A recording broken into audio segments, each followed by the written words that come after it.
I'm back in my hammer to talk about this futon. This is the most uncomfortable bed I've ever slept on in my life. And I've slept on some real shitters over the years. It is worse than the floor. And I know this because after trying to sleep on this thing, I did sleep on the floor. It is so lumpy. And I was lying there at night on what feels like a bunch of fucking clothes thrown into a bag. And I vowed I would find out what the fuck is a futon.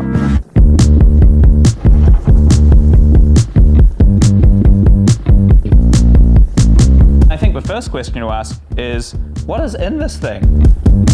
I'm not gonna cut it. It's my friend's futon, so I'm gonna unstitch it and then stitch it back up again. So why did futons come to North America in the first place?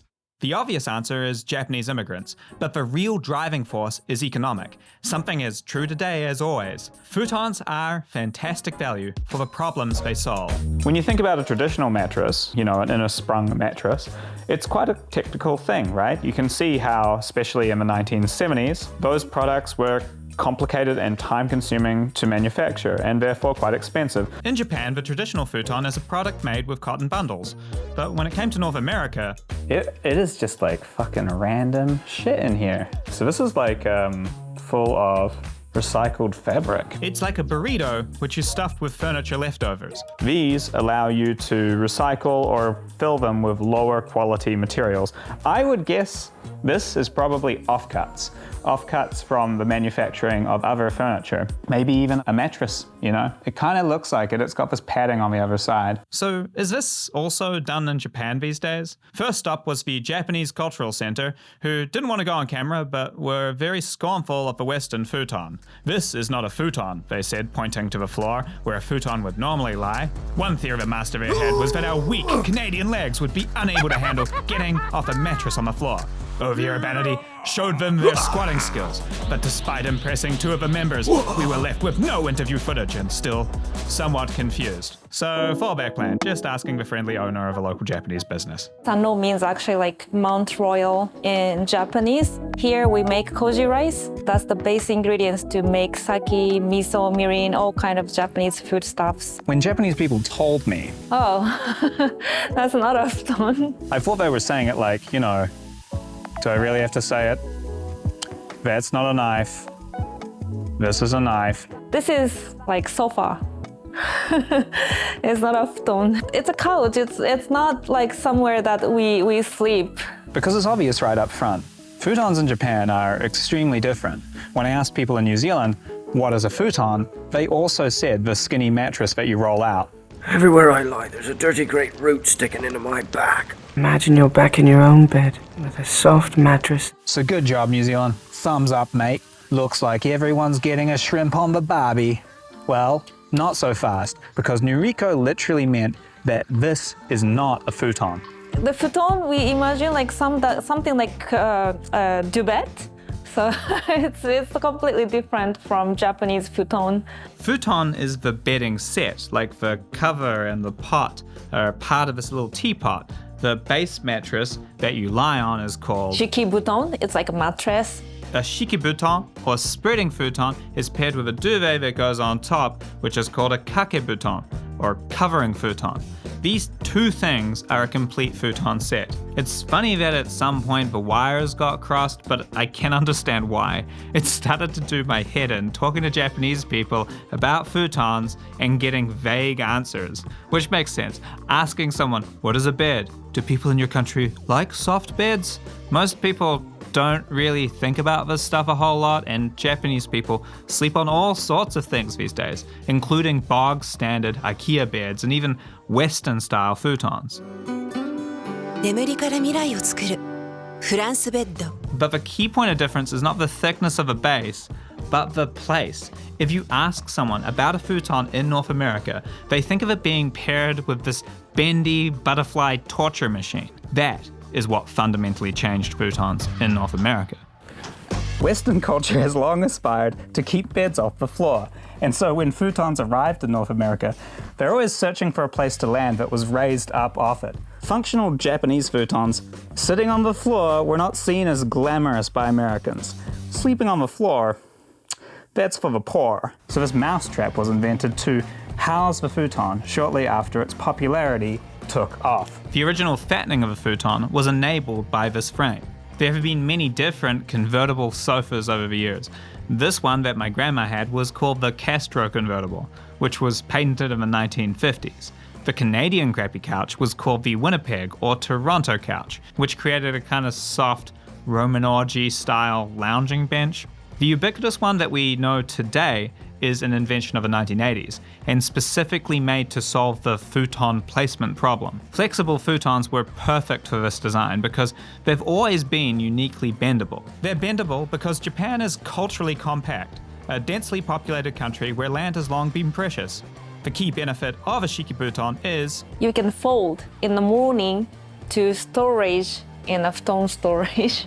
and this frees up a room. Because when I have like kids' friends at home, they can have more space. So that's, I think, more efficient way to use room as well. With it being on the floor, you also need to be able to lift and string it over a line to air it out to make sure you kill any mildew that might be growing. But in North America, we have absurd amounts of space, so why not just leave the futon out on a frame that airs it automatically? And now that we don't have to lift it into a cupboard every morning, it can be a fat boy. And it kind of has to be thicker, because a lot of the time, if you have this on slats instead of a traditional tatami mat, it's going to need to be thick enough to not feel those bars through the futon. Other forces were also at work on the futon. The whole bed ecosystem. Big bed. It's made for certain sizes of mattresses and fitted sheets for certain thicknesses. So that made the futon a little less easy to work with. And as cool as they wanted to be, in the end, the traditional cotton futon, which arrived a few decades ago, was much harder than your local boomer was used to. My friend actually just replaced his futon for guests, but he's still getting a folding mattress over a futon, because mattresses are kind of the lowest common denominator. No one has a problem with a mattress, but a futon is a bit like finding a bidet in a bathroom. It's a gamble if that guy's going to gratify all guests. The failed introduction of the futon to North America at first seems to be a classic California rollification of a Japanese thing. A foreign thing comes in, like Southern Chinese cuisine, we mess around with it and pressure it to change to fit local tastes, and then Chinese takeaways comes out the other side. But that's not the case. The futon was a reintroduction. Thin, thick mattresses were once part of life in Europe and North America as well. They were actually criticized during the early fattification of our own mattresses as being German style, and looked down upon for the unsightly airing process. And even in classic fables, we know that achieving softness by thickening one mattress is doing it incorrectly.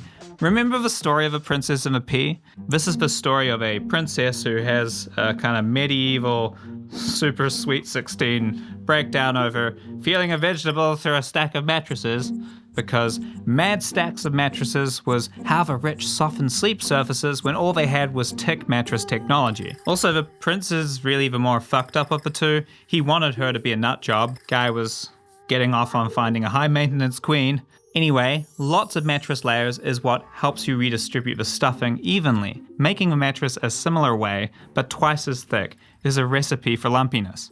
But North America had so much space, the West became more affluent, and people created bedrooms, an entire room for a bed, and a room to cook, and a room to dine, and one to lounge, until property developers decided to mash them all together again. Anyway, you still have to have a bedroom. You still have to have a bed. If you don't, you're weird, like the Germans. Well, I'm weird like the Germans, so guess who owns 4 printers and no bed? There are obvious lessons to be learnt from higher density societies, places that have cultural practices that are culturally practical. Burying or burning your dead is such a universal cultural practice because it's deeply rooted in practicalities. The futon is basically Japan's Murphy bed, letting a room be more than just a bedroom. I mean, think about it. Isn't it crazy, given how expensive housing is in some of our cities at this point, that we literally reserve an entire room to be a room for a bed? People are working an extra couple of days a month to avoid spending literally 1 minute to fold up their bedding. Now, That is weird. So I'm sitting here in a space that I use as a set for other videos, that I've used to host parties, that used to be my bedroom. After sleeping on the floor at my friend's house, I noticed something I wasn't expecting. As a person who has to work hard to avoid back pain, I guess I found out something the hard floor way. When I sleep in a Japanese futon, I can keep my back very straight. It doesn't actually hurt my back. Maybe some Western people are not comfortable sleeping on a hard floor, but I'm comfortable sleeping on a hard one. Not this round-eyed devil. I talked to my physio about this, and apparently it's a very personal thing. Some people just happen to do better on the floor. Also, my Canadian location makes for a dry house, so I haven't had any mildew problems.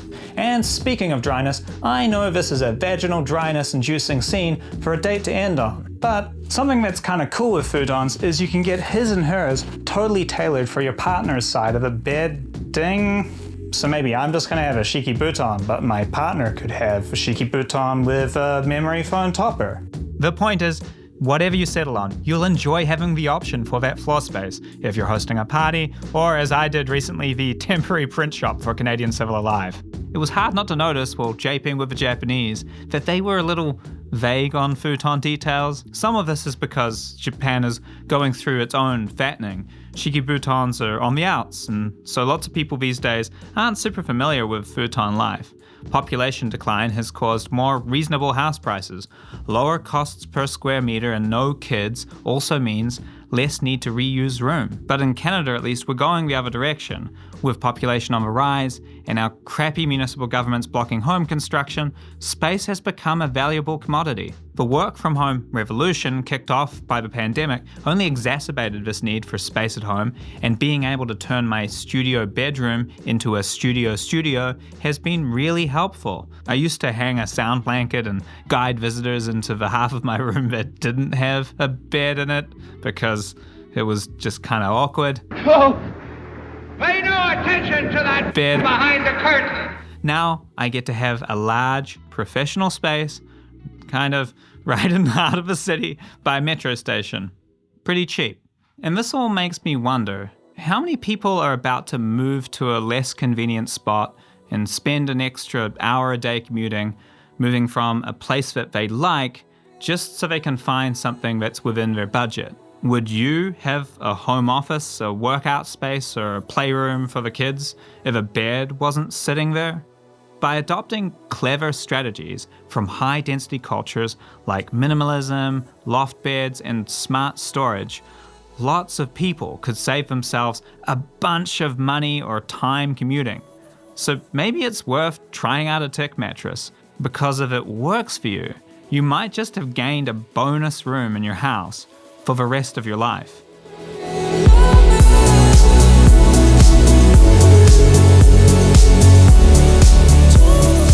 That's lunch, I guess. Western culture is fucking stupid. That's futon. Okay, finally found one. That's futon. When you say sushi in Japan, you imagine like nigiri kind, like rice, rice piece, and then also like raw fish on the top. But here, when you call it sushi, like it's always like California style, like which is maki style, like roll style. So I was a bit surprised, like when I arrived here. I regularly make good use of this space. I mean, I'm using it right now to dress up like fucking Captain Picard and Catherine Janeway. I think I've made my thing so look stupid enough for one day. Okay.